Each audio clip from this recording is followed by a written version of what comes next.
Starting to the top left with a 1-0 lead in the series here in the winners match at the WCS Premier League Group C.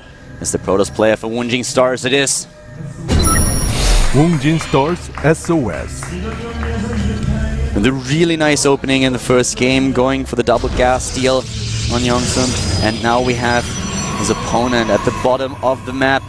After defeating Supernova with a 2-0, he finds himself now down one game. It is STXO Deer.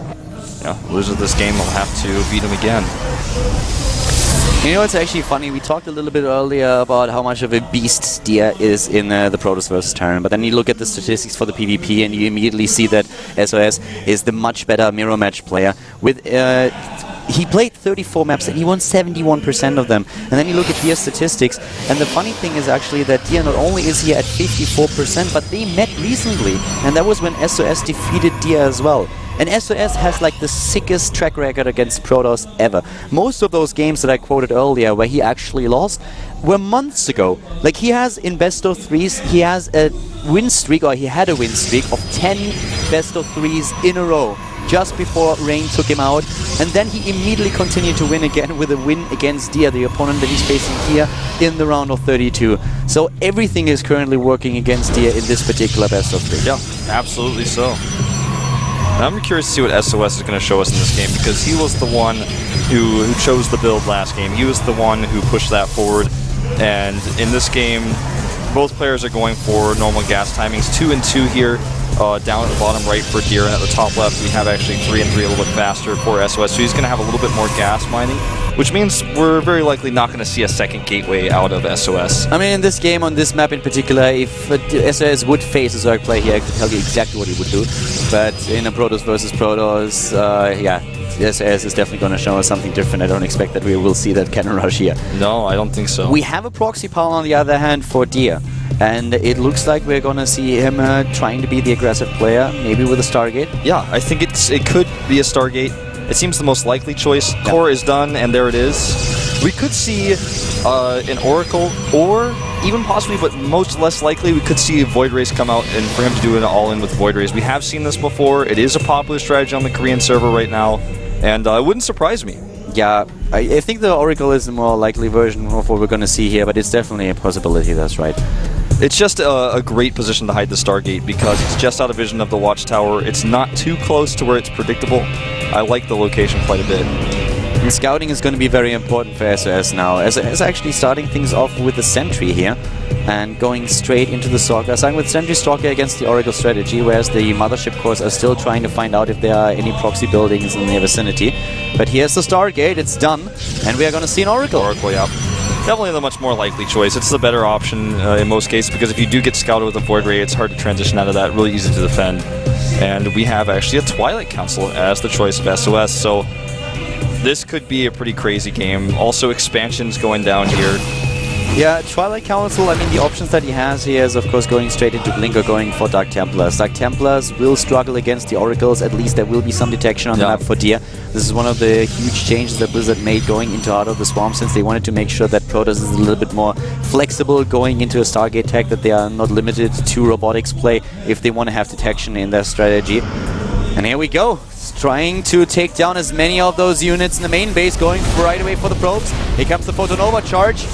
3 kills and baits the overcharge. As long as he saves the Oracle, that's great for him, and he does in fact save it. Oh, really nicely done. Even a second one coming down, and that Dark Shrine, as you mentioned before, a very strong possibility, is coming out right now as well. Yeah, he's going for the Dark Shrine, but we have detection definitely in the game, especially with the second Oracle also coming up.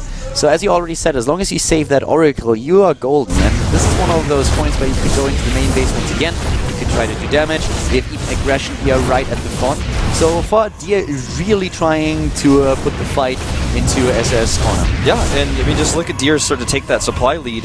He has his expansion coming up later, but with the Photon Overcharge being baited in the main base, there's nothing he can do to save this natural. He just can't defend it. He's actually going to lose a sentry here, Nice targeting. He's trying to save it. Guardian Shield as well, but it does not happen. Oh, and even escapes. The Oracle escapes as well. All his hopes are currently banking on the Dark Shrine, but the Dark Shrine is so far gone. And he's got an Oracle in the main base again. It's immediately 2 Stalkers for the defense, and he gets away, but he doesn't see the Dark Shrine.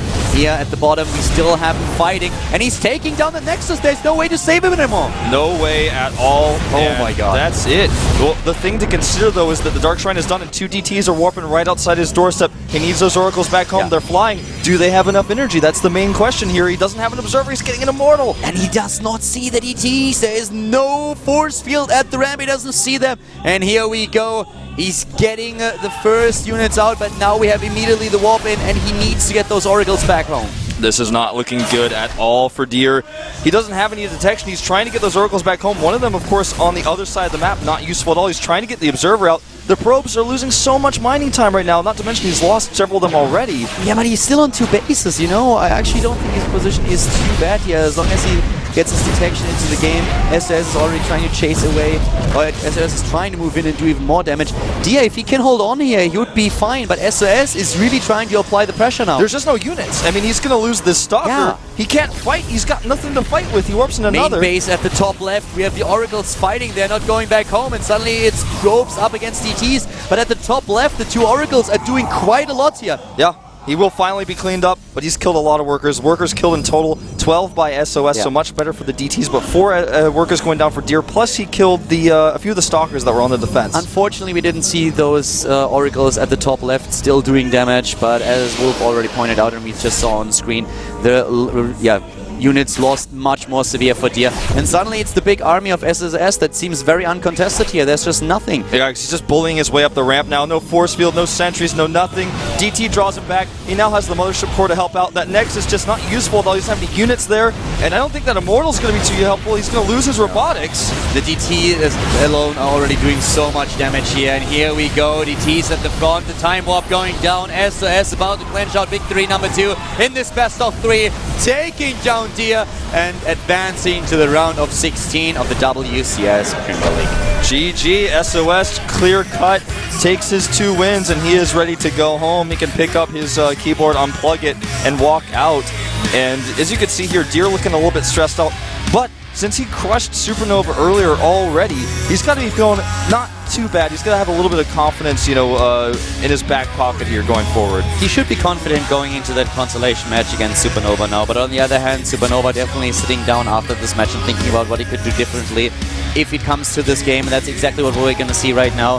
So, Dia crushed by SOS here, the Wounding Star Protoss player, just a little bit too strong in the mirror match, and has shown that quite impressively with a quick 2-0. And now we have, once again, Supernova up against Deer. Supernova up against Deer. We've seen it before.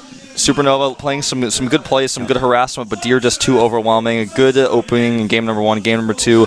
His late game was just better. Yeah, it definitely was. And we are, of course, jumping into another short 5-minute break before we are going into the last best of 3 of the day. If you tuned in a little bit later, Jangbi is not playing today since he announced his retirement, so we have 3 players, and the last spot who goes to the WCS Premier League round of 16 will be decided in best of 3 between Deer and Supernova just after a short break, so stay tuned and we'll be back with the Protoss versus Terra in a few.